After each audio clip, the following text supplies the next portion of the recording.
सर्वप्रथमे ईश्वर नाम धन्यवाद हो एवं प्रेरित पावर मिनिस्ट्री प्रेजेंट करथिबा मॉर्निंग मेसेज को आपण मानक समस्त को हृदय सहित आम स्वागत ज्ञापन करूँ समस्त को नमस्कार प्रेज लॉर्ड। आसंतु माने आज मेन थीम को जीवा जा लिखा जाई अछि आज हम देखिबा ख्रीष्टंकर नम्रतार आदर्श विषय किछि विषय हम शिखिबा। प्रभु मान को अनुग्रह कले पुणी दया कले आशीर्वाद कले अनेक जगार अनेक प्रकार समस्या जाक मानी आसुछि मात्र आम माने सचेतन हे किंतु प्रभु आज आम गोटे सुजोग एवं समय देउछन्ति से आज की प्रकार आज नया प्रयास को आम माने स्वागत करूछु जे नूतन पीढ़ी अनेक लोक देशरे अनेक लोक अनेक स्थान रे बिजी अछि किंतु प्रभु आज आम मानक ऐसी प्रभात आपण मान सहित कथा समय एवं सुजोग दे अछंती। आसंतु आम माने आज बाड़ जीवा जहाँ लिखा जाय अछि फिलिपियो 2 पर्व तार 5 पदरी परि लिखा अछि ख्रीष्ट यीशुंकर मन जेपरि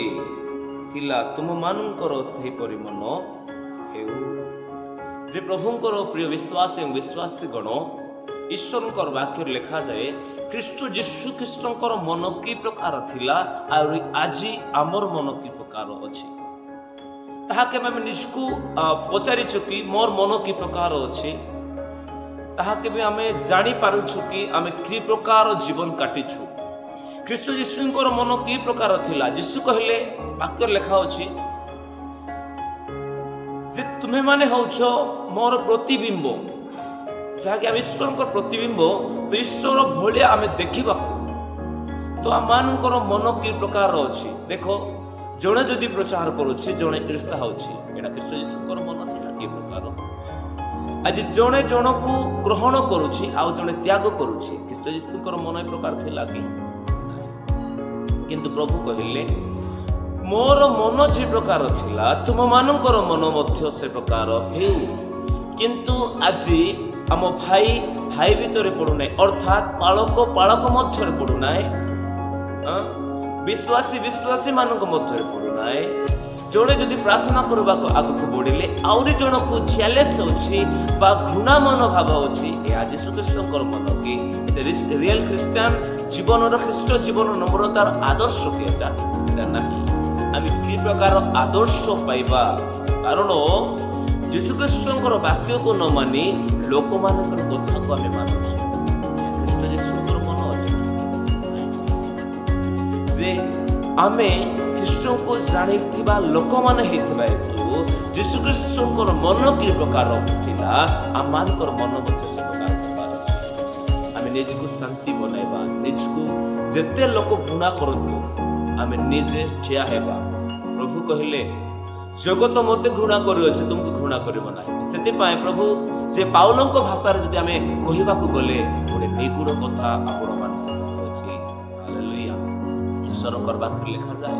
जे प्रभु आमान को स्नेह करंती प्रेम करंती आ सेही प्रेम जगत लोक समस्त को आमे प्रेम करबा ईश्वर कर ज्योति ईश्वर कर वाक्य आमे समस्त को जणाइबा ईश्वर को सत्य विषय रे आमे प्रकाश करबा यीशु ख्रीष्टंकर सत्यता को कोन आमे प्रेजेंट करबा आज सत्यता को बिक्री कर दउछ आमे निजरो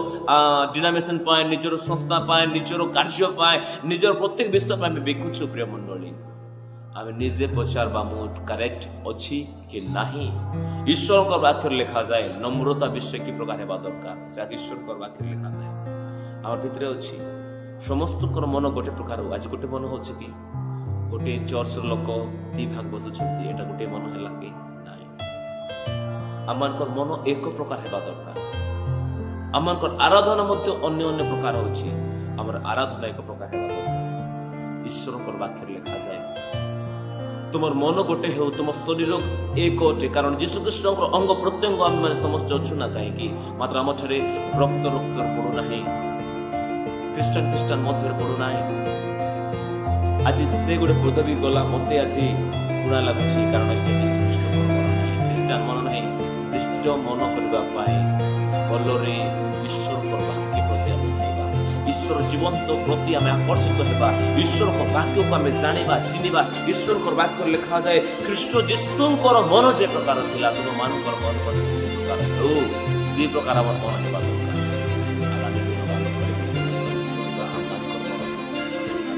जन को आम क्षमा करवार जन को आम दया करवार जन को आदर करवार जन को स्नेह करवार जन को प्रेम करवार जड़े मारे अन्य गाल देखाइबार अच्छे जोड़े जब आम कहूचे शुणवार अच्छे कारण आम शुणवाई न्याय